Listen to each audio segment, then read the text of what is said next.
This is going to sound like a physics class, I guess.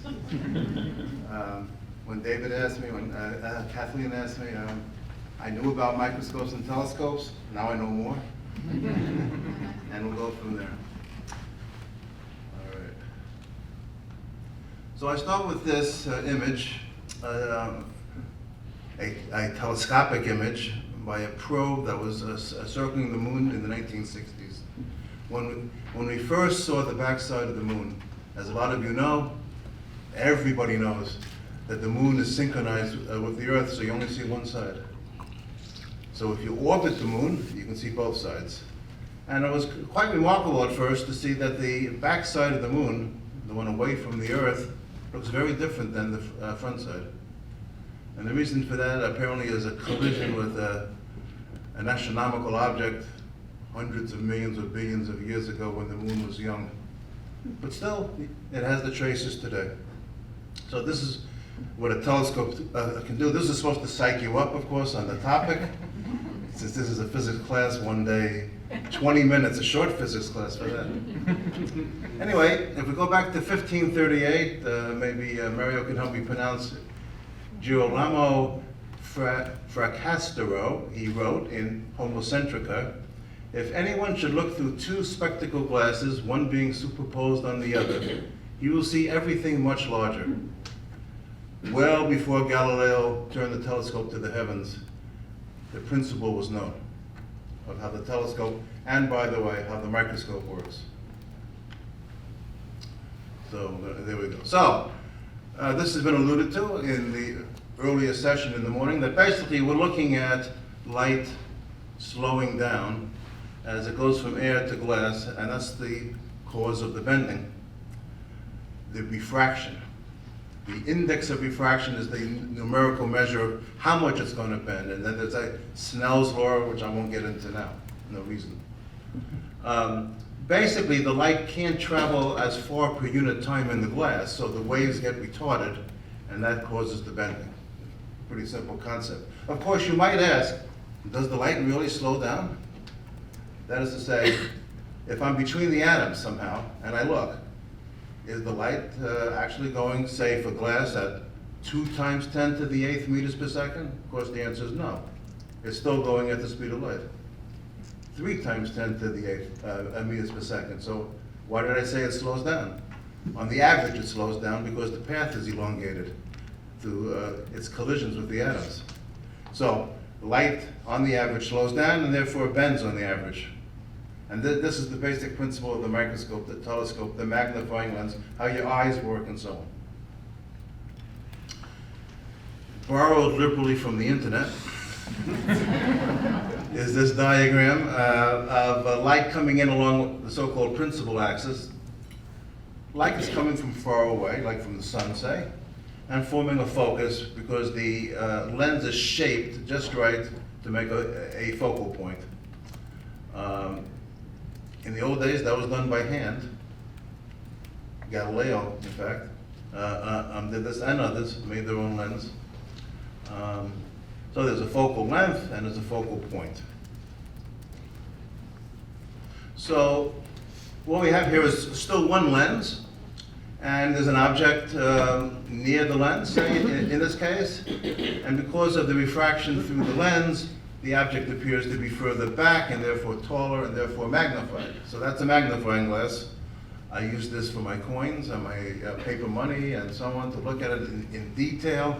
Of course, if you really want to do it right, you have to have the lens corrected for aberrations and so on and so forth. So I spend $200 on one lens to have it done right. And now the images are perfectly crisp and sharp.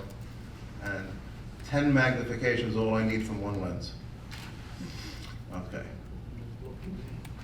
Now for a telescope, this is a refracting telescope, both of them. We have the Kepler design in which the light passes through the focal point, goes to a second lens whose shape is just right to bring the light out parallel to the original light. But all the information of the light in the second parallel set of rays, all the information is in a very small space, so it's magnified. That's the whole principle of the telescope. The refracting telescope. But if you're Galileo, you're pretty clever. So you reshape the telescope so it doesn't have to go to a focal point. It still comes out parallel, and you still get magnification. In this case, not great magnification, but enough. Enough to change the world, I would say. So, same idea now. This is a refracting telescope of the Galileo design. And light from a faraway object like the moon, and light coming into your eye with all the information about the moon in it. Of course, the two lenses don't have the same focal lengths, size, and so on, so you get magnification. Here it is in a telescope then. It's amazing what you can find on the internet to help the visual guides. So this is sort of what my next door neighbor would have, although a lot of amateurs have reflecting telescopes. I'll get to that in a second. This is still a refractor. My next door neighbor was into it big time. He'd call me out to look at Jupiter or Saturn, sometimes the moon. I don't know, he seemed to like very cold days. In Iowa, it gets pretty cold. So, you know, I'd be shivering and looking through the telescope, but it was still thrilling to see. I think he had something to do with stability of the light, and that's what he told me. It was still cold. Okay, 1610, we have Story Messenger published by Galileo, and the cover page. Now this, at first, my understanding of it is thrilling to people, to him, to publish this. The church took note of it, as you might expect, because in it he wrote about what he saw. That's sort of a revolutionary concept. He didn't invent that idea, of course. But, so let's continue. There we go. So there's Galileo showing the big shot in Venice, the Doge, how to use the telescope. And this is from a painting in 1858. I like it because it's, you know, dramatic. It shows you sort of what the Galileo telescope looked like. Telescopes, actually. He made more than one. And from Story Messenger is this image by Galileo of the craters on the moon. Now you might begin to understand that because he saw the craters, he drew them, he published it. Thrilling discovery. But you can almost see the craters with your eye. With the telescope, you could see them. You think the church would like that idea? Perhaps not. And this page from Story Messenger is a description of the moons of Jupiter and their relative positions as time goes on. So the four Galilean moons orbiting Jupiter. Great discovery. I wish I had discovered that. You know, that'd be a great discovery, David, in physics, to discover the moons of Jupiter. I've seen them, and they're little dots, you know, through the amateur telescope from next door. The problem is, if you're at the church again, you're going to have a little issue with this, because that looks like the moons are going around Jupiter. And perhaps the Earth is supposed to be the center. In the year that Galileo died, Newton was born. Much has been written about that, and the historical significance, and the meaning of that. It's just a coincidence. I don't think it was God-given, I don't know what. So this is from the Science Museum in London, which I recommend that you visit. It has some great objects in it. For example, there is the original tube that J.J. Thomson discovered the electron in. That sitting on a shelf, among other objects. To me, that was thrilling, actually, the discovery of the electron. Similarly is this model of Newton's telescope. You'll notice that in this case, you look through that side, there's no laser point, well, I don't think there's a laser point. Do you see that little eyepiece on it? So you look into it. Now, why is that? Thank you for asking. There is Newton's design using mirrors. So you look from the side, you can see the light coming from the heavens, going down to the primary mirror, shaped just right so it basically comes to a focus near the secondary mirror. Hello? It's good. It's good. It's good. Goes to secondary mirror, out through an eyepiece, to the eye. Now this has the advantage that you don't have to use refraction and make corrections for it. Newton's a pretty smart guy. In fact, this is the design of the Hubble Telescope and the new James Webb Telescope. They use the reflecting design. The other design's pretty good. I wish I discovered any of them.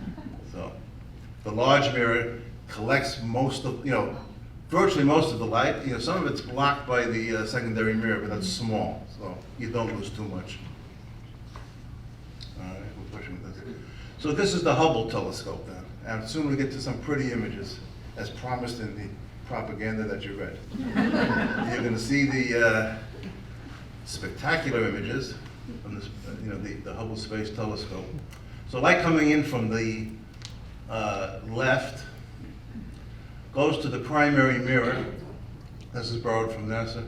From the primary mirror, goes to the secondary mirror, reflects back, doesn't go to an eyepiece. It goes through the primary mirror. There's a hole in the middle of the primary mirror, made now of glass and coated, and into what is labeled instruments. So there are several instruments to analyze the light coming in, including the ability to get spectacular images, but also other measurements. So that is the guts of the Hubble Telescope. You'll notice that there's a little flap which you can close to protect the mirror when it's not being used for observing. But actually, the design is virtually the same as Newton, several hundred years earlier. Here's the Hubble Telescope along with the solar cells to power the thing and the scientific instrument package. So there you can see the door, so that tells you that you're looking out toward the galaxies out to the upper right. You can see the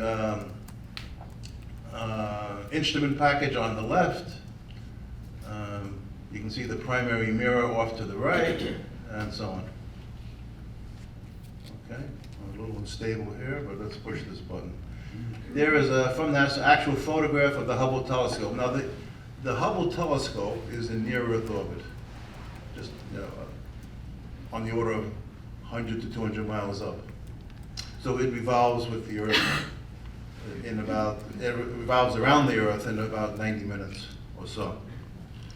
That has some advantages and disadvantages. It's worked well since the original disaster. I think most of you know, maybe some of the younger folk don't know, I don't know, that the original Hubble Telescope that went up, the mirrors didn't work right. They did not focus the light properly. And that necessitated a NASA correction to it. Yes, corrective lens were put on the Hubble Telescope. And I'll tell you a quick story that I heard at a Society of Physics students meeting. We had the astronaut, whose name I forgot already, who actually did the changing of the, he unbolted the mirror, put on the corrective lens, and rebolted it in space. So the possibility was recognized that you might have to fix it. I should say right now that the James Webb Telescope, no can do. So hopefully they got that right.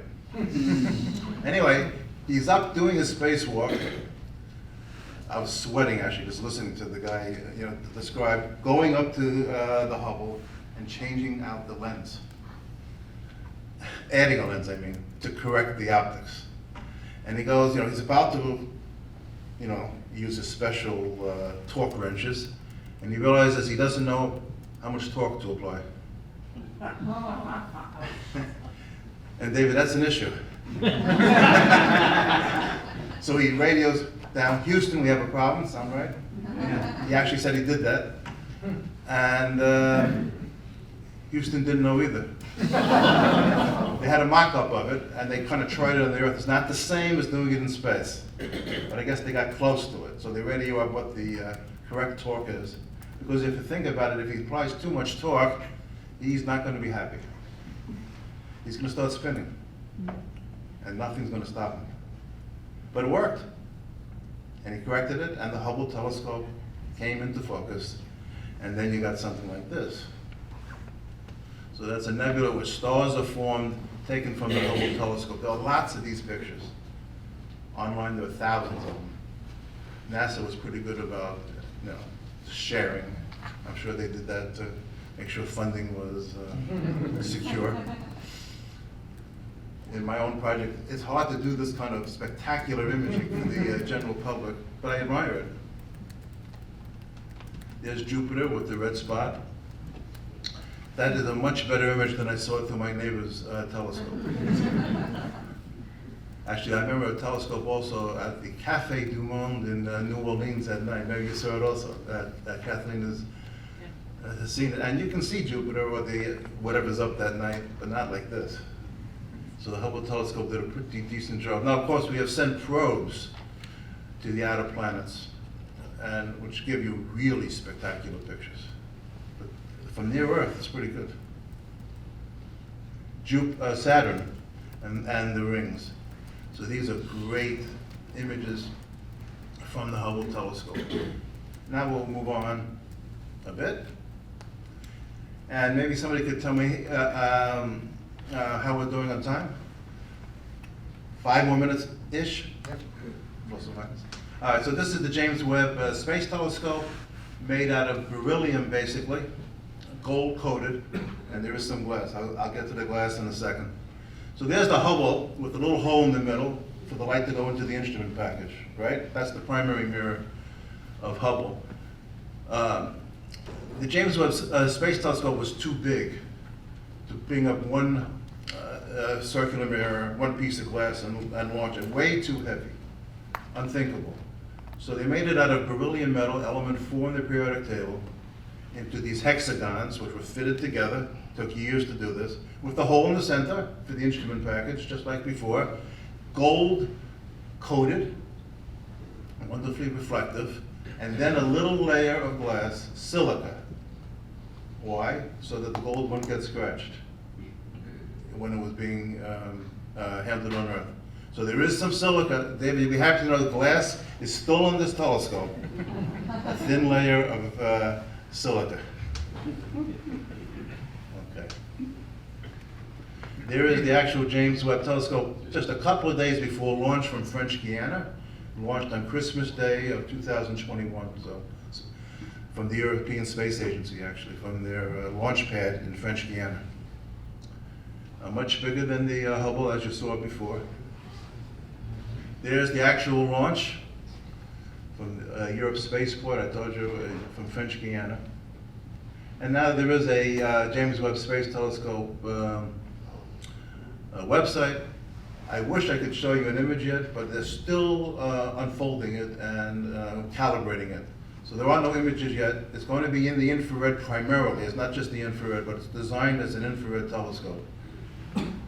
And should go back quite a bit in time with that kind of light gathering power. Okay. I love this one from a consortium of small telescopes. I'm not sure you can see it. There's a red circle, there's a little arrow, and a little dot next to it, which is the James Webb Telescope over 1 million miles from Earth. It's at the location of, it's at the equal gravity point between Earth and the Sun, one of the equal gravity points, and that's where it's going to sit. So you can actually see it from telescopes from Earth. So the connection to optical telescopes, how could I not put that in there?